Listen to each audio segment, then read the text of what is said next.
자, 173페이지 문제를 풀어봅시다. 거기 2011년 행시 문제.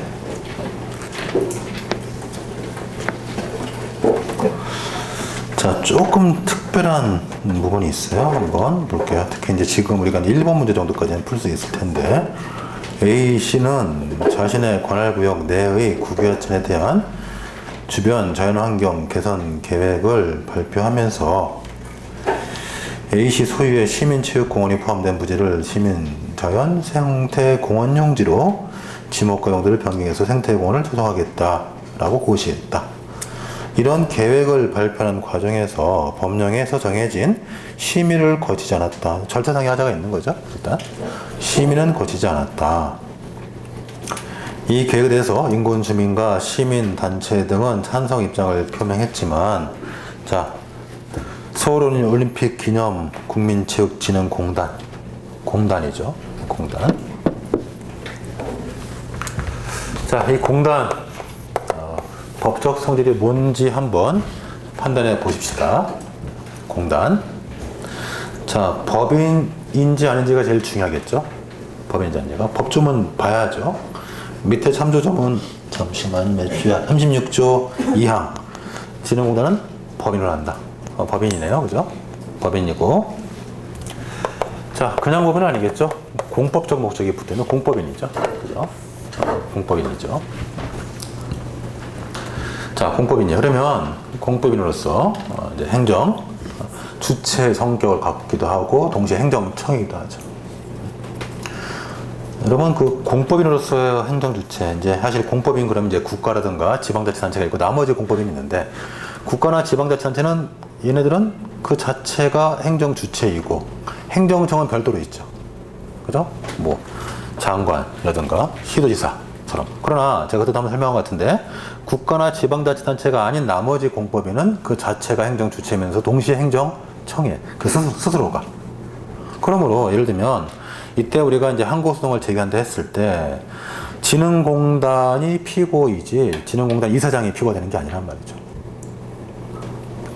민사소송을 제기하든 당사자 소송을 제기하든 항고소송을 제기하든 피고는 누가 돼요? 진흥공단이에요. 공단. 이때는. 그래서 그런 것들이 항상 예민한 부분이니까 잘 봐야 되겠죠. 다시 돌아갑시다. 본문으로. 그래서 지금 그 진흥공단, 네, 이 A씨의 진흥공단은 A씨의 자연환경 개선 계획에 대해서, 자, 무엇이다? 이거는 이러이러하다는데 비판하고 있죠. 자, 그러면 이건 지금 진흥공단이 소송을 제기하는 거죠. 제기할 수 있나요? 공법인인데? 제기할 수 있을까요? 법인이니까 일단 가능하죠. 자, 이거는 여러분 혼동하면 안 돼요. 자, 지금 진흥공단 정도의 위치면 사실 중간적 위치죠. 경우에 따라서는 행정 주체가 될 수도 있고 경우에 따라서는 행정 객체가 될 수도 있어요. 예를 들면 진흥공단과 국가의 관계는 얘는 행정 객체의지를 갖는 거죠. 그러나 진흥공단과 일반인은 행정 주체의지를 갖는 거고, 그러니까 중간적 위치에 있단 말이죠. 그래서 이 진흥공단은 우리 분석하면, 자, 이런 걸 분석을 해야 돼요. 진흥공단은 공법인으로서 항고소송의 피고가 될 수도 있죠. 그죠? 민사소송의 피고가 될 수도 있죠. 당사소송의 피고가 될 수도 있어요. 그 다음에 항고소송의 원고 자격도 가질 수는 있죠. 이걸 우리가 법전으로 뭐라 할 수 있어요? 당사자 능력이 있다.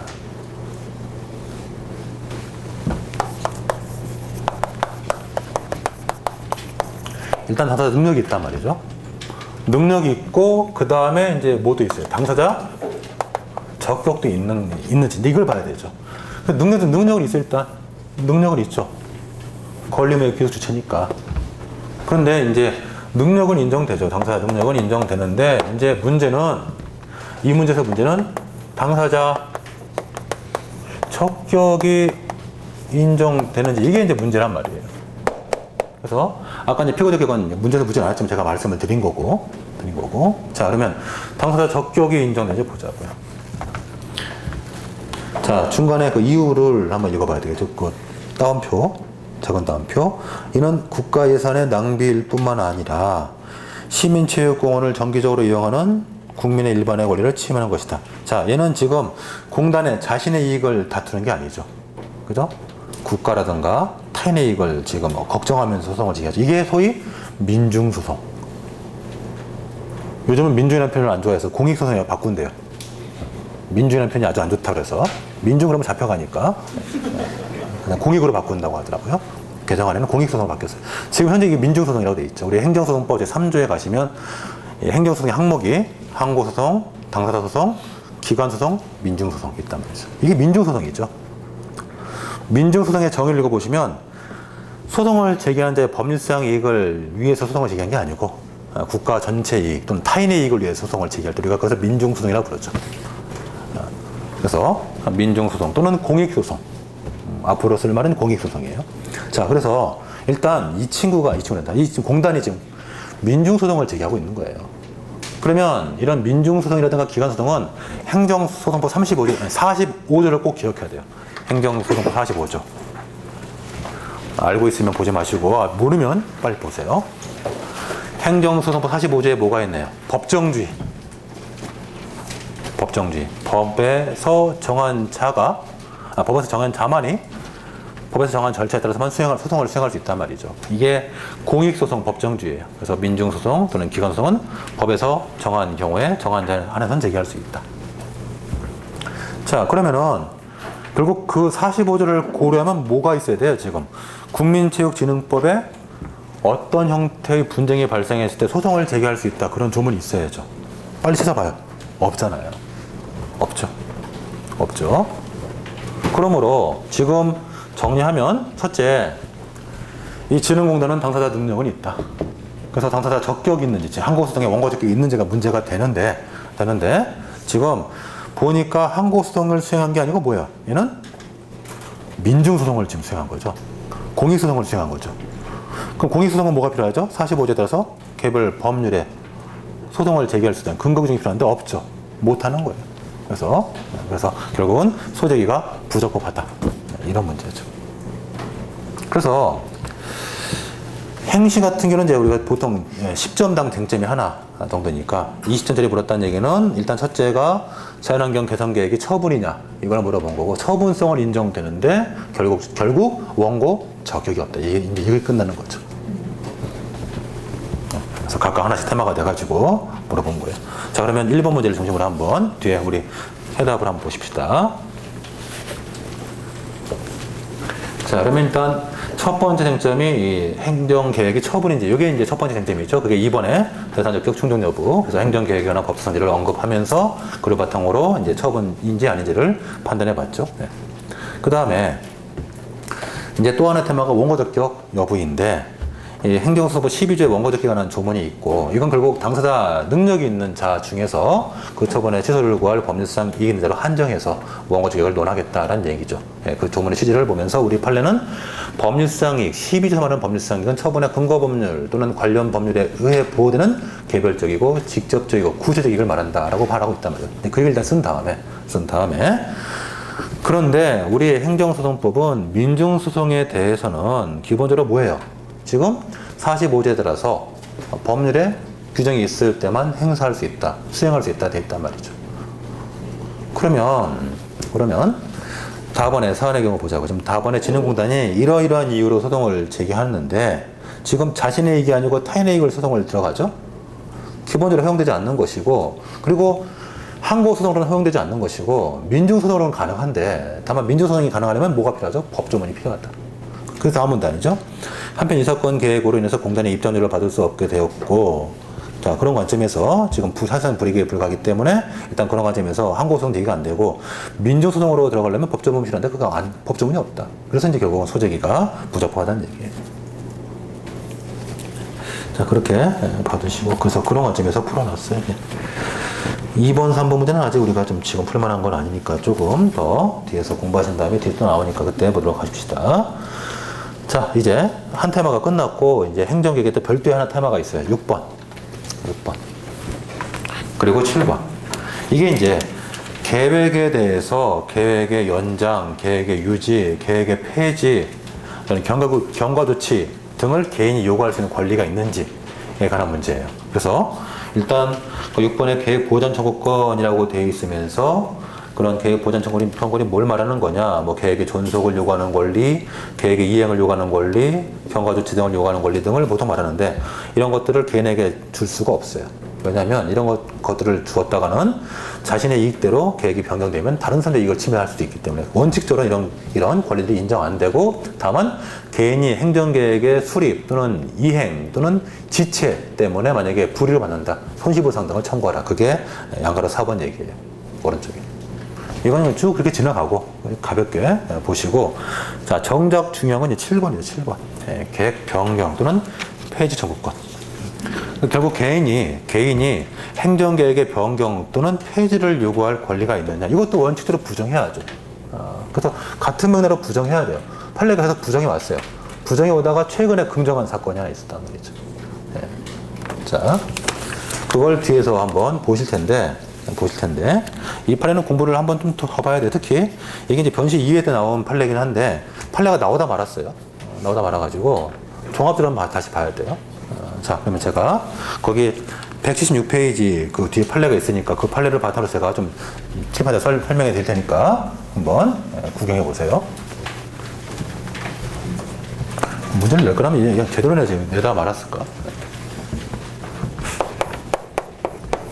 자, 갑이 폐기물 처리업을 하려고 하는 자영, 한번 들어봤던 기억이 날 거야 아마.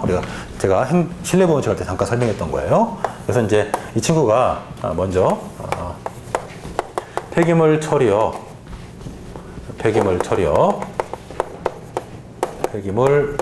처리업에 대한 사업 계획서를 제출했어요.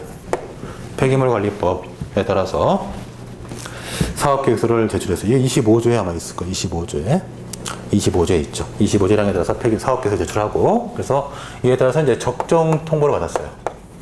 이제 이게 우리 첫 번째 관심사죠.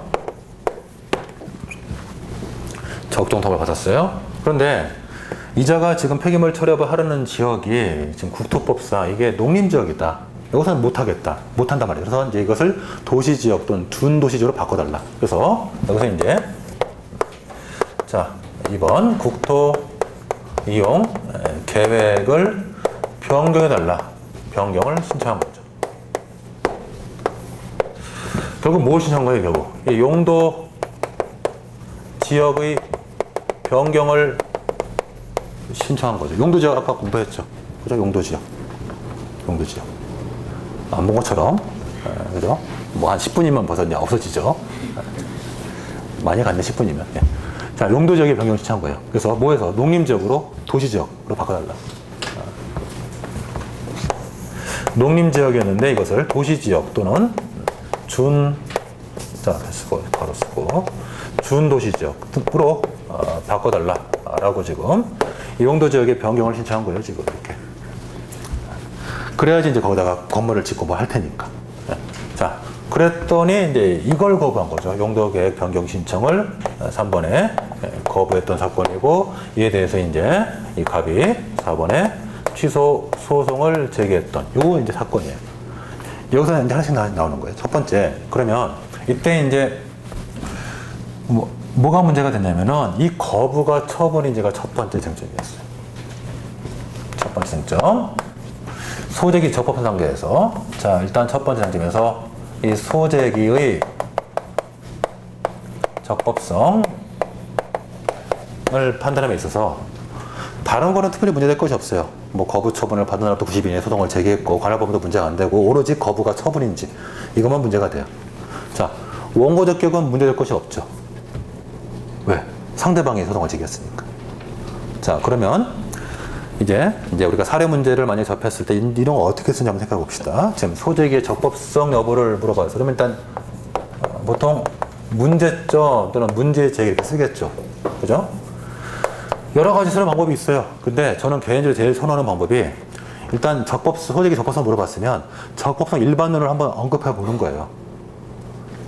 취소송 제기가 적법하라면 처분 등을 대상으로 가로 열고 행정소송법 제19조 그리고 2조 1항 1호 그 다음에 처분 등의 취소를 구할 법률성이 있는 자가 가로 열고 12조 1문 쓰고 그 다음에 세 번째 12조 쓰시고 15조 쓰면 되고 12조 쓰고 그 다음에 처분청을 상대로 가로 열고 13조 그 다음에 처분청이 소재하는 뭐 행정법원에다가 가로 열고 9조. 네, 그 다음에 적법한 제소기간 안에 가로 열고 20조. 그 다음에 전신조차가 요구될 때는 거친 후에 가로 열고 18조. 소송을 제기하면 될 것인데 이런 것들은 좀 외워놔야죠. 그죠? 외워두고 법조만 쭉 쓰면 돼요. 외워두고 될 것인데 그 중에 설문에는 뭐가 문제다.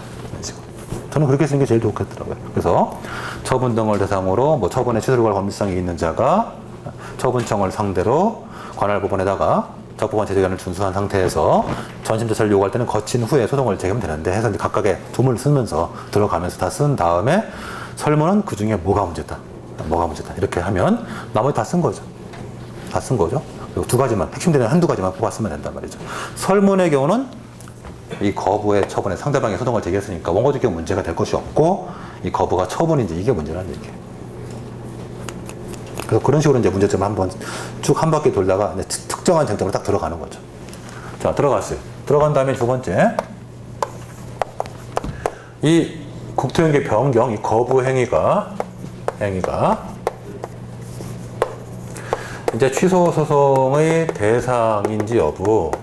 이게 이제 문제가 된 거죠. 요게 이제 판단할 거죠. 그래서 일단 우리 판례가 거부 행위 성립에서 신청권을 요구한단 말이죠. 그래서 우리 판례 표현 그대로 판례 입장에 따르면 어떠한 거부 행위가 취소 소송의 대상이 되기 위해서는 상대방이 신청한 행위가 공권력 행사 또는 그 밖의 이에 준하는 행정작용이고, 두 번째, 그 거부가 상대방의 법률관계 변동을 일으켜야 되는 것이고, 세 번째, 법규상 또는 더 이상의 신청권이 필요하다. 이런 것들은 이제 항상 암기를 해야 될 거예요. 제가 나중에 이제 소송법 가면 이렇게 암기하라고 이제 강요할 거란 말이죠. 자, 그래서 이제 설문의 경우는 상대방이 신청한 행위가 뭔가요? 상대방이 신청한 행위는 국토이용계획 변경을 신청했죠. 이게 첫 번째죠. 첫 번째. 상대방이 신청한 행위, 즉 신청의 대상에 대한 행위는 국토이용계획 변경이죠. 이거는 행정계획으로서, 구속도 행정계획으로서 아까 우리가 살펴본 바와 같이 처분이죠. 그죠? 어떻게 쓰면 돼요? 그냥 처분이다? 그렇게 쓰면 안 되지. 하나 잡아놓고 이 국토연계 변경이 처분인지 문제가 된다 해가지고 아까 본 것처럼 행정 처분의 개념지표 쓴 다음에 이게 행정청의 의사표시잖아요. 의사표시로서 상대방은 불특정 다수지만 별도의 집행의 매기 없이 그리고 국민의 권리의무를 규율하고 있고 공권력적 행사다. 처분이다. 이렇게 이제 논증을 하는 거죠. 써요. 쓰고 두 번째 그 다음에 두 번째 걸 이거죠. 이 거부가 상대방의 법률관계 변동을 일으켜야 되는 건데 우리 판례에 따르면 이때 변동은 중대한 지장을 초래하는 것까지 포함한다라고 말하고 있어요. 그래서 국토연계 변경을 거부하면 결국 후속행위인 폐기물 처리 허가 자체를 못 받게 되므로 재산권 행사에 중대한 지장을 초래하죠. 쓰고 이제 세 번째 뭐가 필요하죠? 세 번째가 이거죠. 신청권. 그래서 우리 판례는 유사사건에서 종전에는 행정계획의 변경을 요구할 권리가 없다라고 봤단 말이죠. 그런데 이때 와서 권리를 인정했던 거죠. 이것도 엄밀히 말하면 하급심법원은 부정했는데 대법원 가서 깨진 거예요. 자, 그래서 그게 거기 116페이지 지금 그 판례 박스에 있는 놈이죠. 판례 박스에 있는 놈. 그래서 거기 판결 1번에 가면은 일반적인 얘기가 있고, 그래서 원칙적으로 부정하되 외의를 긍정할 수 있다 나와 있고요. 거기 판결 2번 한번 읽어봅시다. 폐기물관리법상 폐기물 처리 사업계획 적정 통보를 받은 자는 갑이겠죠. 자는 장래 일정한 기간 내 관계법령이 규정하는 시설 등을 갖추어서 폐기물 처리 허가를 신청할 수 있는 법률상 지위가 있으므로 피고로부터 폐기물 처리 사업계획에 대한 적정 통보를 받은 원고가 폐기물 처리 허가를 받기 위해서 이 사건 부동산에 대한 용도지역을 중농 농림지역에서 도시지역 또는 준도시지역으로 바꿔야 된다. 그래서 국토연계획 변경이 선행돼야 될 것이고, 원고의 위 계획 변경 신청을 피고가 거부한다면 이는 실질적으로 원고에 대한 폐기물 처리 허가 신청 자체를 불허하는 예외적인 결과가 발생할 수 있으므로 이때는 신청권이 인정된다 라고 한 거죠. 그래서 원칙적으로는 이런 행정계획의 변경을 요구할 권리가 없지만 설문 같은 경우는 이런 신청권을 부정한다면 후속행위까지 못 받게 되니까 그런 과정에 신청권을 긍정했던 거예요. 예. 근데 이게 이제 첫 번째. 그래서 결국 이런 얘기를 이제 우리가 거부해가 취소 대상인지 여부해서 첫 번째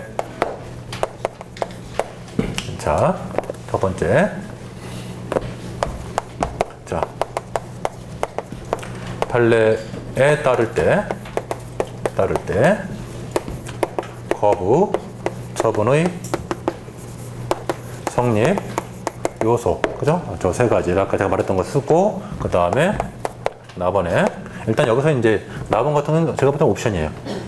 워낙 판례 태도가 확고부동하기 때문에 이제 이런 판례 태도에 대해서 판례의 태도에 대한 평가에 관한 얘기가 있어요. 태도에 관한 평가에서 이제 판례가 거부 처분의 성립 단계에서 신청권을 요구하는 게 타당한 거냐, 그렇지 않느냐, 평가에 관한 문제예요. 이거는 써도 되고 써도 안 써도 돼요. 왜냐하면 판례를 아무리 우리가 뭐라고 평가해도 판례가 바뀔 이유도 없고 바뀔 실익도 없어요. 판례에 대한 평가에 대해서 비판적 입장은 신청권을 이렇게 거부 처분의 성립, 즉 대상적 교육단계에서 검토하는 것이 타당하지 않다. 원고직에 가서 검토하자라고 하는데, 신청권을 대상적 교육에서 검토하든 원고직 검토하든 신청권 인정 안 되면 각하되는 거기 때문에 실익이 없어요. 실익이 없으면 뭐하러 하냐 말이죠. 실익이 없으면 답이 안 달라지는데. 그래서 그런 얘기는 그냥 여력이 있거나 뭐 시간적 여유가 있거나 내가 좀 뽐내고 싶다 그러면 써도 되는데, 그렇게 굳이 안 써도 차이는 없어요. 결론적으로 차이가 없어요. 자, 그러면 일단 그래서 요건 생략했다고 치고, 자, 그래서 이제 사안의 경우에 들어가서 저기 1번, 2번, 3번을 검토한 대로 아까 제가 말한 것처럼 쓰는 거죠. 그렇죠. 그래서 이제 충족 여부를 판단한단 말이죠. 그래서 실제 사건은 여러분 원심법원은 신청권 부정해서 각하했는데 대법원은 이걸 신청권 긍정했어요. 자, 그럼 여기서 이제 퀴즈. 자, 원심법원은 각하 판결했는데 대법원이 신청권을 긍정했어요. 원심 판결을 파기했겠죠. 그죠? 파기해야죠. 파기하고 자판할 수 없죠. 민사소송법 얘기해주면 잠깐. 자, 지금 원심 판결이 뭐예요? 각하 판결이에요. 본안 심리 안 했단 말이죠. 안 했으면 이때 상급법원인 대법원은 파기를 했죠. 원심 판결을 파기하고 이때 자판할 수가 없어요. 자판하면 무슨 문제 생기죠? 상대방의 실체심리 받을 권리를 침해하는 거잖아요. 3심제 우리 보장되잖아요. 1심, 2심, 3심에서 이때 법률 문제뿐만 아니고 사실관계 확정도 다 판단받을 수 있는 건데 이게 지금 심리를 못 받는 거잖아요. 그러니까 이때 상급법원인 대법원은 파기하고 자판할 수가 없어요. 각하 판결일 때는. 그래서 파기하고 환송해야 돼요. 파기환송이었죠. 그래서 파기환송해서 이제 원심법원은 결국 법원조직법에 따라 가지고 이제 뭐 해야 되죠? 상급법원의 결정에 따라서 존중해야죠. 따라가야죠. 그래서 신청권이 있다는 걸 전제를 해가지고 소송 요건이 충족됐다는 걸 전제를 해가지고 이제 뭐만 한 거죠? 본안 심리만 한 거죠. 그게 이제 본안 심리에 관한 얘기예요. 그 얘기는 여기 없고 신뢰보호 원칙 부분에 있어요. 그 판례를 보십시다. 그래서 여기 지금 이 페이지를 잘 기억하시고 그 다음에 신뢰보호 원칙 앞부분 한번 넘어가 볼게요. 그래서 양쪽의 페이지를 자 같이 적어 두셔야 돼요. 자 26페이지 26페이지 위에서 하나 둘 세 번째 판례. 그래서 양쪽 페이지를 다 적어두세요. 양쪽에서 상대방 페이지를 다 적어두세요. 26페이지 위에서 하나 둘 세 번째 판례. 그래서 이제 결국 상급법원인 법원에서 파기 환송을 하니까 이제 그대로 원심법원 넘어와서 원심법원이 이제 소송 요건이 충족됐다는 걸 전제를 해가지고 본안 심리를 한 거예요. 그래서 이제 본안 심리에서 이제 원고가 신뢰보호 원칙에 반한다 이걸 주장했던 거예요. 그래서 이제 우리는 이걸 사례 형태로 풀은 다음에 이제 본안에 들어가서 본안에 들어가서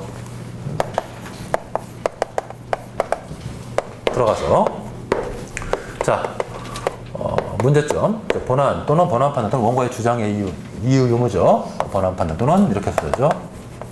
원고의 주장의 이유 유무 이렇게 써도 되고요. 그래서 본안 판단 또는 이렇게 원고의 주장의 이유 유무. 그래서 첫 번째 이제 문제점 해가지고 결국 행정처분에 대한 결국 시소등에서 본안 판단은 처분의 위법 여부를 살펴보는 거잖아요. 그러면 이제 뭐 하죠? 처분이 주체 요건, 절차 요건, 형식 요건, 내용 요건을 충족했는지 충족하지 않은지를 판단하는 거죠.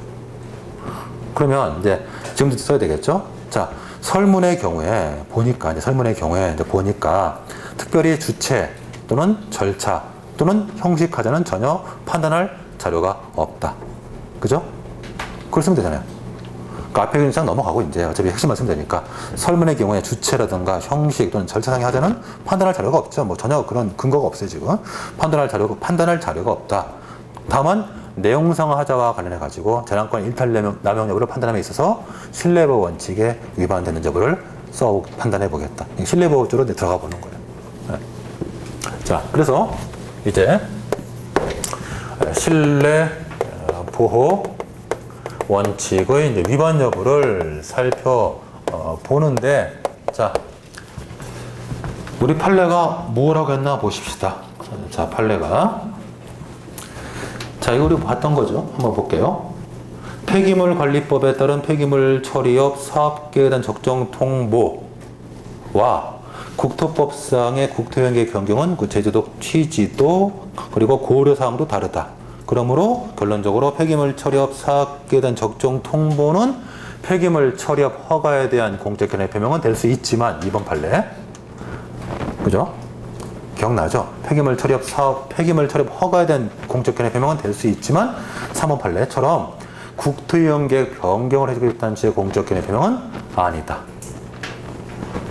자, 그러면 판례에 따르면 어디부터 탈락이에요? 신뢰보호의 요건부터 탈락이죠. 그죠? 신뢰보호 요건부터 탈락이죠. 그잖아요.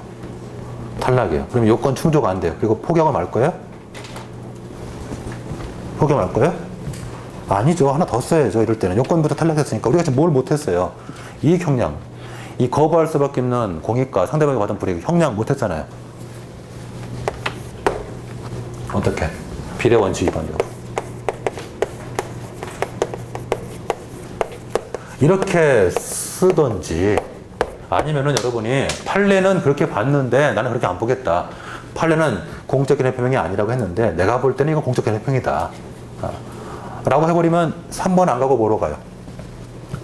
그러니까 이렇게 가시던지 이렇게 가서 크게 해치던지 아니면은 이렇게 해서 되는 거죠. 그죠? 신뢰 보호 원칙 위반 여부 이렇게 달아놓고 세부 항목으로 4번에 요건 충족됐네.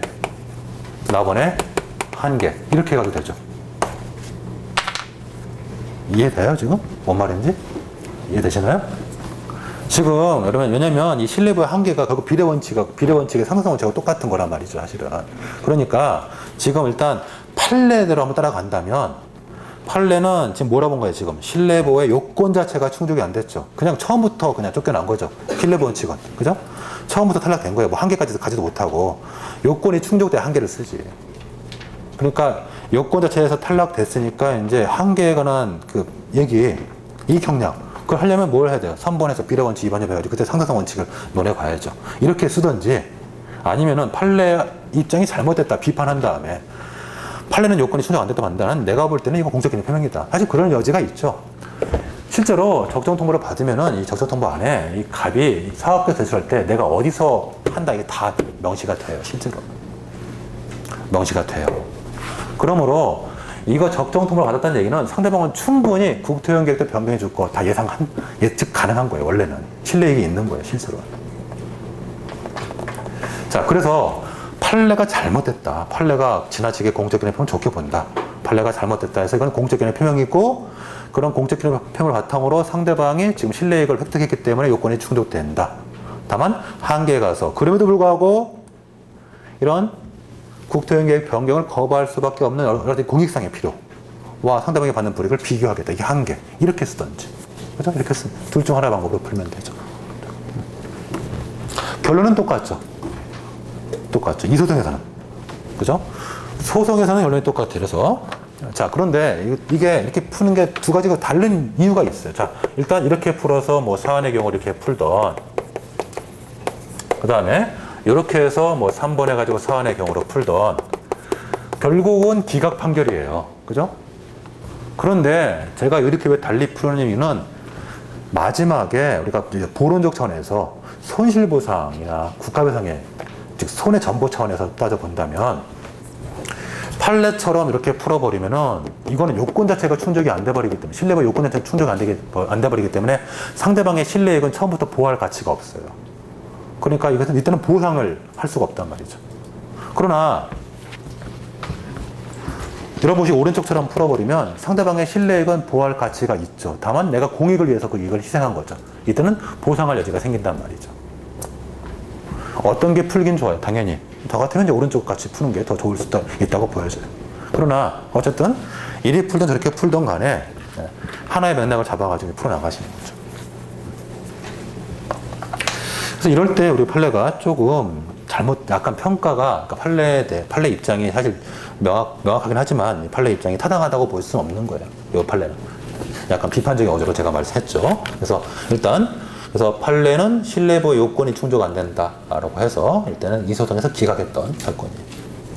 그리고 비례원칙도 충족이 되지 않는, 비례원칙 위반도 없다 해서 기각했던 거죠. 예. 다시 원래 자리로 돌아가십시다.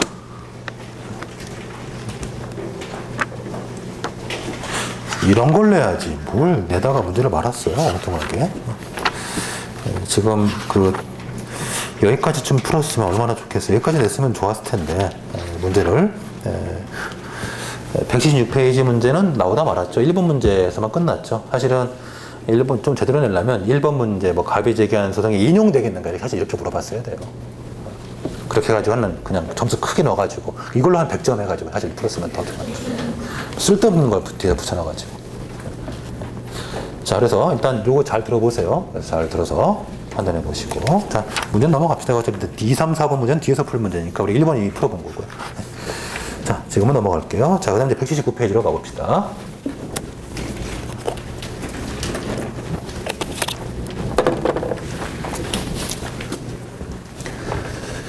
자, 179페이지 공법상 계약. 시각을 좀 달리 해봅시다. 자, 공법상 계약이죠. 계약이니까 이제 쌍방의 의사표시 합치죠. 그래서 이제 지금 처분이 될 여지는 없죠. 일단 기본적으로. 자, 그 다음에 공법적 효과를 목적으로 하는 거죠. 그렇죠? 청약과 승낙을 바탕으로 공법적 효과를 발생 목적으로 하는 게 공법상 계약이에요. 자, 그러면은 일단 이것은 공법상 계약은 대등한 법적 주체들 사이에 일단 의사표시를 주고받는 관계란 말이죠. 자, 그러면은 이때는 우리는 항고소송을 좀 제기할 여지는 없죠. 일단. 그래서 공법상 계약 관계에서 분쟁이 발생하면 당사소송이에요. 당사소송. 자, 그러면 여러분이 공법상 계약에서 봐야 될 것은 거기 이론적 얘기가 좀 있는데 그건 사실 시험에 안 나오고 우리 판례가 어떤 것을 공법상 계약으로 받느냐, 그리고 당사소송으로 분쟁을 해놨는데 그때 특징이 무엇인지 그걸 좀 봐둬야 돼요. 자, 그래서 제가 그런 부분들을 먼저 찍어가면서 볼 테니까 한번 보자고요. 자, 먼저 179페이지 1번에 자, 공법상 계약의 의의 먼저 보십시다. 공법적 효과의 발생을 목적으로 하는 복수 당사자 사이에 서로 반대되는 의사표시의 합치. 얘들 나와 있죠. 그 판례들이 제가 볼 때 제가 말씀드린 판례들이 해서 자, 앞에 세 개는 판례이고 마지막 거는 이제 학설상 예인데 지방 전문직 공무원 채용 계약, 개방직 공무원들 채용 계약, 공중보건의사 채용 계약, 그 다음에 합창단원, 시립 합창단원, 무용단원, 위촉, 시립이죠? 시립이 아니고 시립인데, 이건 진짜 웬일로 오늘 제가 눈이 밝아가지고 시립인데 시립이네. 이런 오타는 좀 이해해 주십시다. 이건 제가 아무리 눈이 밝아도 저는 제가 오타를 제가 직접 제가 이걸 다 하거든요. 제 책은 저는 책을 만들 때 남한테 안 맡기고 제가 직접 제가 편집도 할 줄 알아요. 그래서 편집도 대부분 다 하고 그 다음에 당에 다 쓰고 그다음 오탈자도 제가 다 직접 남한테 성격이 못돼가지고. 근데 이런 거는 좀 넘어갑시다. 시립 이해할 수 있죠. 시립이에요, 시립. 자, 시립 합창단은 위촉. 그 다음에 이제 마지막에 있는 이 토지 소유자 협의, 이거는 학설상에서 언급되는 거죠. 그래서 이제 토지를 수용할 때 사업 인정, 그 다음에 협의를 거쳐가지고 그 다음에 수용제를 가는데 이 협의 단계, 이 협의가 이제 공법상 계약에 따른 학설이에요. 이거는 학설, 판례는 아니고. 자, 2번의 구별 개념, 사법상의 계약과의 구별 읽어보시면 되겠죠. 나번의 행정의 구별 읽어보시면 되겠고. 자, 3번의 종류, 특별한 거 없어요. 자, 넘어가고. 아까 판례들만 기억하시고, 자, 쭉 넘어가요. 사실 시험에 이대로 나올 게 아니고, 쭉 넘어가서, 자, 판례 한 두어 가지가 있는데, 그 중에 일단 181페이지 판례를 좀 체크해 둡시다. 181페이지 판례. 중요하니까.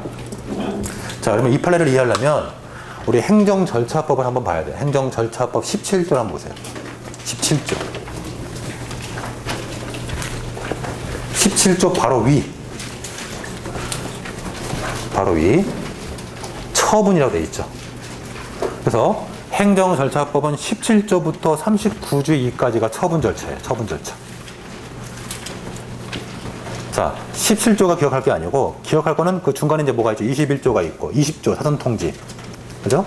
사전통지, 그 다음에 의견 청취, 이유 제시, 뭐 문서주 이런 것들이 이제 기억할 것들이죠. 21조 사전통지, 21조, 22조, 23조, 24조 이 네 가지가 중요한데, 자, 이 네 가지는 결국 뭐예요? 처분할 때만 준수하는 거죠. 반대서 가면 처분이 아니면 이건 지킬 필요가 없죠. 네, 그거예요. 그러면 21조 사전통지, 22조 의견 청취, 23조 이유 제시, 24조 문서주의 이 네 가지는 처분 절차예요. 처분 절차. 됐어요? 됐어요. 그럼 그것만 보면 돼요. 자, 그럼 다시 이제 돌아오자고 책으로. 그러면 공법상 계약은 처분이 아니죠. 그러므로 사전통지할 필요 없고, 청문할 필요 없고, 이유제시할 필요 없고, 문서를 할 필요 없어요. 자를 때 마음껏 자르는 얘기예요. 그죠? 자를 때 마음껏 자르라. 그러니까 그게 181페이지 판례. 그래서 계약직 공무원 채용계약 해지 의사표시 첫 번째 줄, 두 번째 줄 처분이 아니다. 그게 중요한 게 아니고 이건 다 알고 있고 우리가 앞에서 배웠고 처분이 아니다. 그래서 네 번째 줄 끝에 가면 행정처분처럼 행정절차법에 따라서 그 근거와 이유를 제시할 필요가 없다. 그냥 마음 놓고 잘라버리라 그 말이죠. 그 점에서 공법상 계약으로 보면은 사실 우리가 불합리한 점이 있어 보이지만 장점도 있죠. 있어요. 어떤 장점이 있냐면은 공법상 계약으로 본다면 당사자 소송 제기하는 거니까 제소기간 제한이 없어요. 자, 당사자 소송 관련해서 한번 제소기간 조문 한번 살펴보십시다. 우리 행정소송법. 자, 잠깐만요. 조문 숫자가 몇 도더라? 잠깐만, 41조. 41조. 제소기간.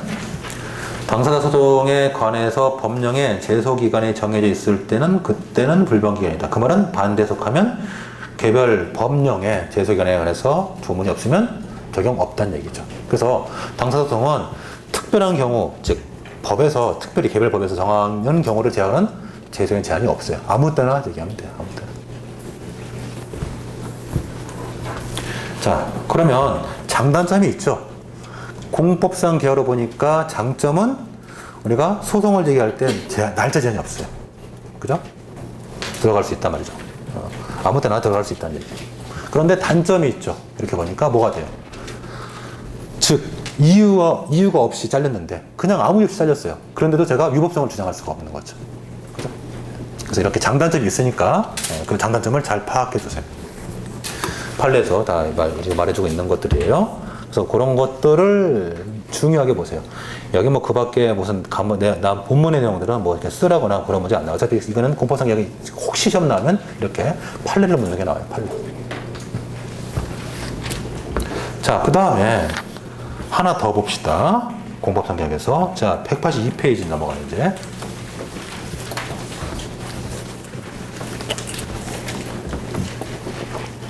자, 6번의 쟁송 절차.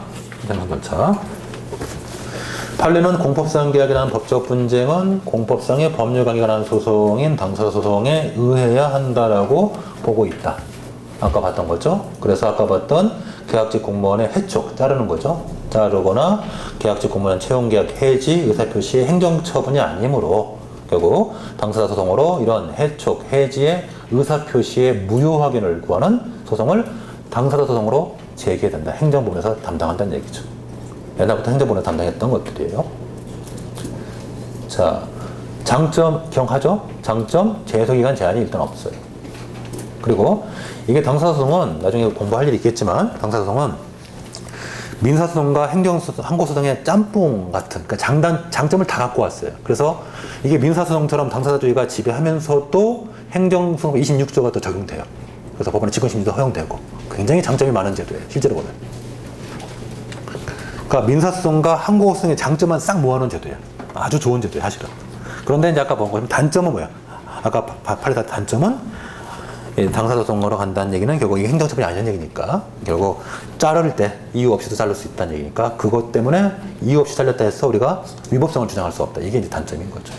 네, 됐고 거기까지는 이제 아까 본 거고요. 자, 그 다음 문장 보십시다. 한편 공법상 계약에서 이런 무효 확인을 구하는 당사소송은 확인의 이익이 요구된다. 거기다가 가로 열고 보충성 요구된다. 보충성 요구된다. 가로 열고 보충성 요구된다. 해놓고 밑에다가 비교해가지고 비교해서 자 행정 처분에 대한 무효 확인 소송. 자 밑에다가 이제 쓰시는 거예요. 이 처분에 대한 무효 확인 소송. 이건 항고성이죠. 우리 항고소송은 크게 세 가지죠. 처분, 취소소송. 처분에 대한 유효 또는 무효, 존재, 부존재, 확인소송. 그중에 이제 실무상 많이 하는 건 처분 무효 확인소송. 그 다음에 부작위 위법 확인소송인데, 자, 처분을 대상으로 한 이 처분 무효 확인소송, 이 항고소송. 얘는 우리 판례가 보충성을 폐지했죠. 보충성 요건을 우리 판례가 폐지했죠. 판례가. 그러면 자 우리 초점을 보충성, 즉 확인소송의 보충성에만 포인트를 맞춰서 본다면 확인소송의 보충성이 요구되는 것은 민사소송과 당사소송밖에 없죠. 두 가지가 요구되고 항고소송으로서 무효확인소송은 보충성이 폐지가 됐어요. 그게 무슨 의미가 있는지 한번 풀어보자고요. 도대체 이게 어떤 의미가 있는지. 자 밑에 판례를 보십시다. 설명해 드릴게요. 이게 뭐 어떤 건지. 이게 지금 갑이 공중보건의사예요. 공중보건이에요. 그리고 채용계약이 정해져 있겠죠. 뭐 3년, 2년 정해져 있었어요. 근데 채용계약 기간이 만료되기 전에 일단 잘렸어요. 일단 잘렸어요. 뭐 잘린 이유는 거기 나와 있으니까 읽어보시고 잘렸단 말이죠. 잘려가지고 저 계약 해지를 당했어요. 계약 해지 무효확인 소송을 당사자 소송으로 제기했던 거죠. 그래서 소송 중이에요. 소송 중에 뭐가 오죠? 임기 돌아오죠. 그죠? 돌아왔단 말이죠. 소송 중에 임기가 돌아왔어요. 원래 임기, 자기 임기 찼단 말이죠. 그러면 채용계약 무효확인 받아봐야 돌아갈 자리가 없죠. 돌아갈 자리가 없죠. 돌아갈 자리가 없고, 그 다음에 둘째, 그 다음에 이자가 지금 잘렸을 때 왜 소송을 제기했을까요? 못 받은 급여 청구해야 되고 명예훼손 당했으니까 그거 지금 회복해야 되는데 못 받은 급여라든가 명예훼손에 관해서는 별도의 소송으로 다툴 수 있죠. 있죠. 그죠? 그러므로 확인은 이익이 없죠. 각하했던 거예요. 그래서. 자, 확인소송을 들어가면은 확인소송은 우리 판례가 뭐죠? 보충성을 요구한다는 얘기는 다른 소송을 통해서 분쟁이 해결되면 그걸 하라는 얘기잖아요. 확인소송은 최후적으로만 써라. 그죠? 그러면은 설문의 경우에 지금 소송 중에 자신의 원래 임기, 계약 기간이 돌아왔단 말이에요. 그러면은 이 소송을 승소 판결 받아봐 돌아갈 자는 없으니까 이거는 소액이 없고 결국 효과적인 부재성은 따로 있다는 얘기죠. 그래서 이때 소송을 각하했던 거예요. 그래서 확인의 이익이 없어서 각하했던 거예요. 자, 일단 판례 한번 읽어보자고요. 그러면 쭉 넘어가서 일단 첫 번째 판결 요지 1번은 지방직 공무원, 아니 계약직 공무원도 어쨌든 공무원이니까 이 공무원의 보수를 삭감할 때는 일반 공무원과 마찬가지로 징계 절차, 즉 처분 절차로서 청문회든가 의견 제출 등을 일단 거쳐줘야 된다. 이건 획기적인 판례죠. 일단 자, 아주 중요한 판례들이에요. 다시 한번 봐봐요. 지금 첫 번째 판례도 아주 획기적인 판례예요. 왜냐면 지금 계약직 공무원인데 일단 너도 공무원이다. 어쨌든 신분을 유지하고 있을 때는 공무원의 신분을 유지하고 있으니까, 그러니까 판례는 두 가지 나눠보는 거죠. 계약직 공무원인데 계약직 공무원의 임용과 해촉에 있어서는 국가하고 대등한 관계예요. 자, 너무 어려우니까 천천히 합시다. 이게 좀 굉장히 중요한 판례예요. 계약직 공무원 임용과 해촉에 있어서는 대등한 관계예요. 이때는 공법상 계약의 관계란 말이에요. 그러나 증익 중간 과정, 현재 공무원이죠. 중간에 공무원일 때는 이 공무원의 신분의 변동을 가하는 각종 징계는 처분이다 그 말이에요. 캐치가 안 돼요? 너무 어렵나? 됐어요? 이해가 안 가요? 중요한 판례예요. 그래서 계약직 공무원의 임용과 해촉에 있어서는 그때는 대등한 관계, 국가하고 상대방이 대등한 관계지만 이 신분이 유지되고 있는 상태에서 이때 예를 들면 보수를 삭감한다, 뭐 정직을 한다, 이런 것들은 행정처분이니까 징계절차, 처분 절차를 다 준수하라는 얘기예요. 그래서 사전에 미리 통지해주고 이유 제시해주고 청문 다 거치라는 얘기예요. 이해되죠? 구분되죠? 그죠? 그러니까 판례 공부를 잘해야 돼요. 그러니까 판례가 두 가지를 구분해서 보죠. 우리 판례가 이런 걸 잘한단 말이에요. 끊어보잖아요. 이렇게 완전히 끊어가지고 최초 임용, 해촉, 이때만 대등한 관계고 중간 과정, 신분을 유지하고 있을 때는 이때는 국가가 상대방보다 우월하다고 본 거예요. 이때는 공법관계로 본, 이때는 공권 행사 관계로 본단 말이에요. 권력관계 관계로. 이걸 뭐 제가 글로 쓸 수 없고 그림으로 이렇게 또 말로만 설명할 수밖에 없어요. 자, 그 다음에 그래서 이 첫 번째 판례 그래서 획기적인 판례고, 그 다음에 그렇기 때문에 이렇게 보수를 삭감함에 있어서 판결이 이번까지 마찬가지예요.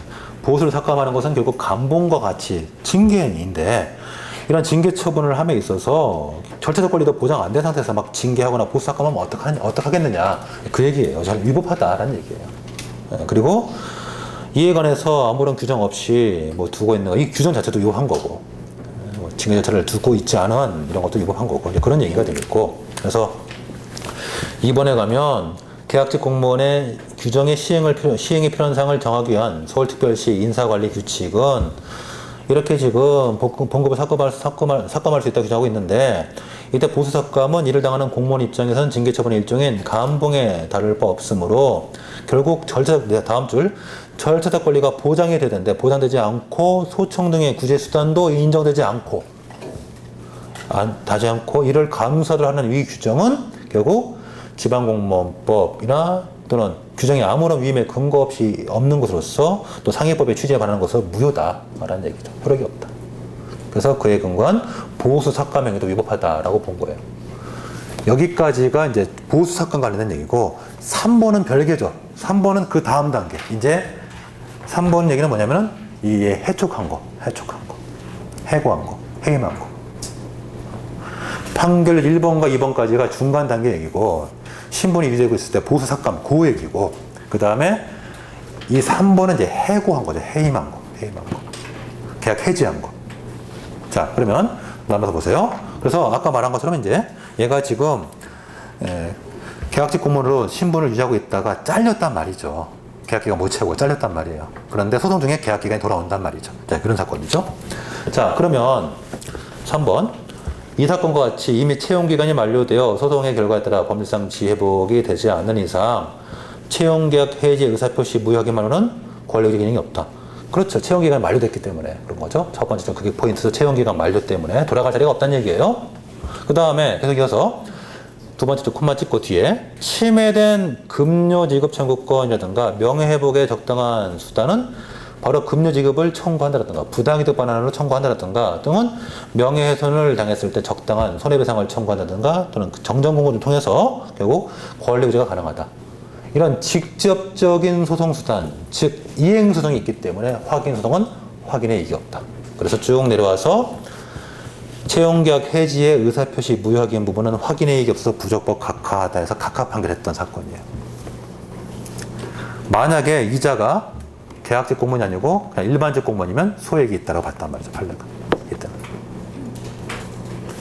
자, 그렇고. 자, 그 다음에 좀 더 깊이 들어가서 저는 개인적으로 이 판례를 조금 비판을 하고 싶어요. 약간. 왜냐하면 공중보건의사는 뭐 제가 잘 모르지만, 뭐 제가 의사가 아니었기 때문에 모르지만, 공중보건의사는 제가 알기로는 대부분 그 군복무를 대체하는 거 아닌가요? 제가 알기로는 그렇게 알고 있어요. 뭐 친한 사람이 별로 없어서 모르겠는데. 그래서 공중보건의사는 군복무를 대신해서 공중보건이 가는 거기 때문에 이렇게 공중보건으로 이렇게 일하다가 중간에 잘리죠. 다시 현역으로 군대 가야 돼요. 그러니까 그걸 아마 그 부분을 아마 신경 못 쓴 것 같아요. 그래서 사실 제 개인적으로는 이게 확인이익이 없다고 각하할 게 아니고, 이 공중보건의사는 해지가 당하면은 계약기간 만료되기 전에 해지 당하면은 다시 군 복무를 현역으로 다시 가야 되잖아요. 그러니까 그런 불이익을 제거하기 위해서 소익을 있다고 봐야 되지 않았나 라는 생각이 들어요. 그건 뭐 제 개인적인 생각이에요. 거기까지 판례가 신경 쓰지 못한 게 조금 안타깝다는 생각이 들어요. 네. 모르죠. 2, 3이 뭐 그냥 공중보건이가 되고 싶어가지고 군대 갔다 왔다가 또 지원할 수도 있으니까 뭐 제가 거기까지 확인 안 해봤기 때문에 좀 판단하기 어려운데 어쨌든 그런 얘기를 해볼 수가 있겠죠. 이렇게 판례가 있으면 이렇게 기본적으로 하나 판례를 이렇게 종합적으로 우리가 보면서 판례를 알아두되 그런 기본적인 배경에 대해서 어떤 사안의 관점 여러 가지 다양한 관점에서 생각을 해봐야 돼요. 자, 여기까지 보십시다. 오늘 여기까지 하죠. 그러시고 내일은 사실행위. 그 다음에 이제 내일부터는 진도가 확확 나가니까 그 다음에 행정절차법 오늘 많이 봤으니까 내일 뭐 금방 가겠죠. 그 다음에 정보공개법 또 많지는 않아요. 쭉 갈 거고 의무위학보수단에서 뭐 대집행이 있고 그래서 일단 뭐 내일은 최소한 한 256페이지 까지는 뭐 나갈 것 같고 좀 여러 개 있으면 더 나갈 것 같은데요. 256페이지까지는 예습을 해보시면 좋겠습니다. 네, 수고하셨습니다. 네.